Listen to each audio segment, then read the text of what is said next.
Aí eu quero conversar com vocês também rapidamente sobre o ômega 3, porque infelizmente no mundo de hoje, um outro problema grande que nós temos é a deficiência de ômega 3.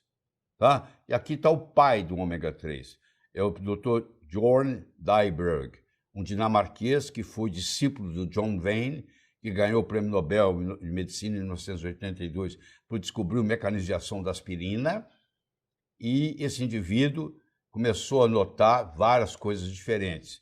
Ele notou que se ele comparasse a mortalidade cardíaca nos Estados Unidos entre indivíduos de 45 a 64 anos, na época era 40%, da Dinamarca era 35% e na Groenlândia era 5,3%. Isso despertou o interesse do Dr. Dyberg.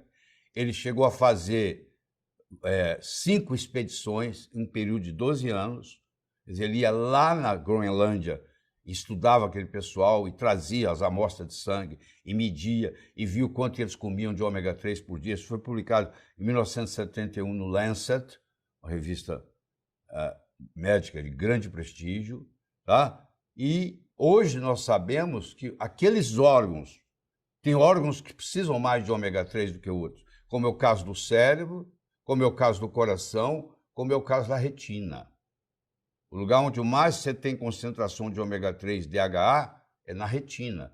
E às vezes, inclusive, chega a suplementação com DHA chega a bloquear o desenvolvimento da degeneração macular.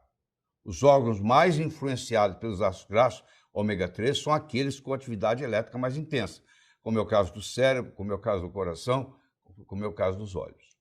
Tá? Quanto menor o peixe, menos poluído com metais pesados, metais tóxicos. Infelizmente, se você levar isso em consideração, o melhor peixe para você comer é a sardinha. Porque um peixe pequeno, o tamanho do peixe é assim, quanto menor o peixe, menos ele vive. Quanto maior o peixe, uma baleia pode viver 50 anos, entendeu? Mas a sardinha vive anos, não chega um ano e pouco, 2. Então, quanto menor o peixe, menos ele vive, menos tempo ele tem de se intoxicar.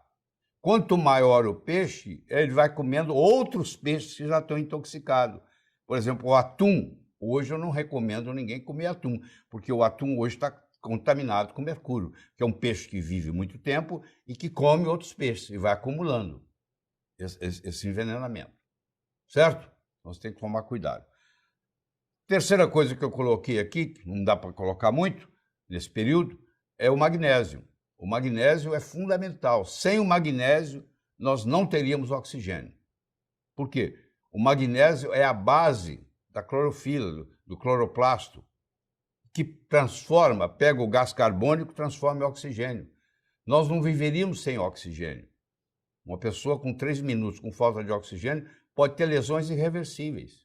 Então, o magnésio, a maioria do mundo é deficiente de magnésio, a não ser aqueles países onde tem vulcões que vão ter água magnesianas. O país que não tem vulcão é um problema. O magnésio no solo é muito pobre, o solo de magnésio. Aqui está mostrando para você o magnésio num cloroplasto, que vai produzir a clorofila e que vai fazer a transformação de CO2 em oxigênio e vai liberar o oxigênio. E aqui está o grupo da hemoglobina, o grupo hemo. Você está vendo que é muito parecido, é praticamente igual, olha aí. Se você olha, é muito parecido. E a única diferença brutal que tem é que no lugar do magnésio entrou o ferro. Mas essas duas moléculas são muito importantes. O magnésio para produzir o oxigênio e ali o ferro, a hemoglobina, para transportar o oxigênio. Não adianta você produzi-lo, você não tem transporte. E, infelizmente, há uma deficiência de magnésio no mundo com todas as suas consequências. Só para você ficar sabendo, do ponto de vista cardiológico, magnésio é um excelente antiarrítmico sem efeitos colaterais. O músculo cardíaco contém mais magnésio do que qualquer outro músculo no corpo. Então é muito importante para o coração.